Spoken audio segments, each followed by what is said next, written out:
Sir తమరు మాట్లాడగలరండి? అందరికీ నమస్కారం.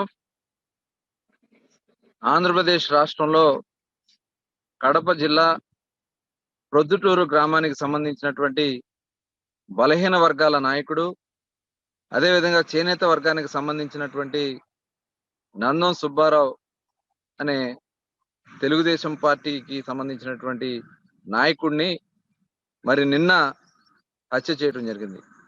ఈ నందం సుబ్బయ్య అన్న ఆయన తెలుగుదేశం పార్టీలో కీలకంగా ఉంటూ ప్రజా సమస్యల మీద అక్కడ జరుగుతున్నటువంటి అన్యాయాలని వెలుగెత్తి గొంతెత్తి నిలదీస్తున్నటువంటి వ్యక్తిని వైఎస్ఆర్ పార్టీ నాయకులు మరి స్థానిక ఎమ్మెల్యే మరి ప్రోద్బలంతో ఈ హత్య జరిగింది.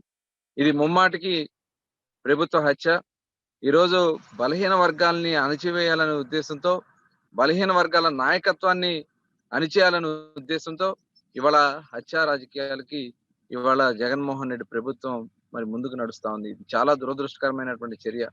బలహీన వర్గాల నాయకుడిగా, ఒక న్యాయవాదిగా అక్కడ ప్రొద్దుటూరు గ్రామంలో ఉన్నటువంటి సమస్యల మీద, ఇళ్ల పట్టాల సమస్య మీద అక్కడ గొంతెత్తి మాట్లాడుతూ ఉన్నాడు. మరి ఎక్కడైతే స్థలం ఉందో ఆ ఇళ్ల పట్టాలకు సంబంధించినటువంటి స్థలాన్ని పరిశీలనలో ఉన్నప్పుడు అదే స్థలంలో అతని హత్య గావించబడ్డాడంటే ఇది ముమ్మాటికి ఇది వైఎస్ఆర్ పార్టీ నాయకుడు అక్కడ శాసనసభ్యుడు చేసినటువంటి హత్య. ఇది జగన్మోహన్ రెడ్డి ప్రభుత్వం వచ్చిన దగ్గర నుంచి బీసీల మీద జరుగుతున్నటువంటి కార్యక్రమం, హత్యలు చేయటం, కేసులు పెట్టించడం, ఈ రకంగా బలహీన వర్గాలను అనగదొక్కుతా ఉన్నారు. ఇవాళ అన్ని రకాలుగా కూడా అన్యాయం చేస్తూ ఒక పక్క మరి ఏదైతే రాజకీయంగా అణగదొక్కాలనే ఉద్దేశంతో మరి నామినేటెడ్ పదవుల్లో కూడా ప్రాధాన్యత ఇవ్వకుండా ఇవాళ ఒకే వర్గానికి దాదాపు 700 పోస్టులు వేసుకుని బలహీన వర్గాలకి నామమాత్రంగా బీసీలకు సంబంధించిన కార్పొరేషన్లు వేసి బీసీలకు చేసామని ఇవాళ రాజకీయంగా అణగదొక్కుతా ఉన్నారు. ఇవాళ ఎవరన్నా నాయకత్వంలో ముందుకు వస్తామంటే వాళ్ళని ఈరోజు హత్యలు చేసో లేకపోతే కేసుల్లో ఇరికించో ఇవాళ అడుగడుగున ఇబ్బందులు పెడతా ఉంది ఈ వైఎస్ఆర్ ప్రభుత్వం. మరి వచ్చిన దగ్గర నుంచి చూసుకున్నట్టయితే అన్ని చోట్ల కూడా హత్యలు జరుగుతూ ఉన్నాయి.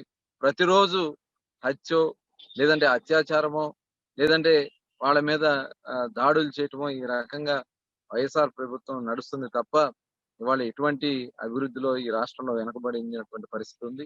ఖచ్చితంగా నందం సుబ్బయ్య కుటుంబానికి న్యాయం జరగాల. మరి ఆ కుటుంబానికి ఇవాళ చేసినటువంటి ఈ హత్యని తీవ్రంగా ఖండిస్తున్నాం. ఇది ప్రజాస్వామ్య విలువల్ని మంట కలిపే విధంగా ఇవాళ ఎవరైతే గొంతెత్తి మాట్లాడుతున్నారో వాళ్ళ మీద దాడులు చేసే విధంగా ఇవాళ ఈ వైఎస్ఆర్ ప్రభుత్వం మరి పనిచేస్తా ఉంది. ఈ జగన్మోహన్ రెడ్డి ఇవాళ ప్రజాస్వామ్యం ఏమైపోయిందో తెలియనటువంటి పరిస్థితి. ఈ అంబేద్కర్ రాసినటువంటి రాజ్యాంగాన్నే కాకుండా ఇవాళ రాజారెడ్డి రాజ్యాంగం ఈ రాష్ట్రంలో అమలు జరుగుతున్న విధంగా ఇవాళ ఎవరైతే మాట్లాడుతా ఉన్నారో, ఎవరైతే ప్రజా సమస్యల మీద గళమెత్తుతా ఉన్నారో వాళ్ళని అణిచేసే కార్యక్రమాన్ని ఈ ప్రభుత్వం చేస్తా ఉంది. ఇది చాలా ముమ్మాటికి మరి బలహీన వర్గాల్ని అణగదొక్కే కార్యక్రమాన్ని ప్రభుత్వం చేస్తా ఉంది. ఈ జగన్మోహన్ రెడ్డి ప్రభుత్వం బలహీన వర్గాల్ని కక్షగా దింపుతా, ఎందుకంటే తెలుగుదేశం పార్టీకి బలహీన వర్గాలు అండగా ఉన్నారనే ఉద్దేశంతో బలహీన వర్గాల నాయకత్వం మీద కేసులు పెట్టించడం, వాళ్ళని అక్రమంగా అరెస్టులు చేయించడం, ఈ రోజు చూస్తేనేమో హత్యలు చేయించడం. ఇవాళ నిజంగా నందం సుబ్బయ్య మరి అధికార ప్రతినిధిగా మరి గతంలో ఎమ్మెల్యేకి అనుచరుడుగా ఉన్నటువంటి వ్యక్తి ఇవాళ అక్కడ ప్రజా సమస్యల మీద మాట్లాడుతూ ఉంటే ఈ రకంగా ఒక చేనేత వర్గానికి సంబంధించినటువంటి వ్యక్తి, బలహీన వర్గాలకు సంబంధించినటువంటి వ్యక్తి, నాయకుడిగా ఎదుగుతున్నటువంటి వ్యక్తి ఇవాళ హత్యా రాజకీయాలకి ఇవాళ జగన్మోహన్ రెడ్డి ప్రభుత్వం తెరలేపుతా ఉంది. నిజంగా ఇది చాలా దురదృష్టకరం. మరి ఎవరైతే దీనికి బాధ్యులై ఉన్నారో ఆ స్థానిక శాసనసభ్యుడి మీద మరి హత్యా నేరాన్ని అతని మీద మరి ఫైల్ చేయాలా. అతను చేసినటువంటి దీన్ని ఖచ్చితంగా ఎవరైతే దీనికి ఎవరెవరు ఉన్నారో వాళ్ళందరినీ కూడా వెలికి తీయాల్సినటువంటి బాధ్యత ఈ ప్రభుత్వం మీద ఉందని తెలియజేసుకుంటూ దీన్ని తీవ్రంగా ఖండిస్తూ దీని మీద అవసరమైతే బలహీన వర్గాలందరూ కూడా పోరాటం చేయడానికి సిద్ధంగా ఉంటారని కూడా ఈ ప్రభుత్వాన్ని హెచ్చరిస్తా ఉన్నాను.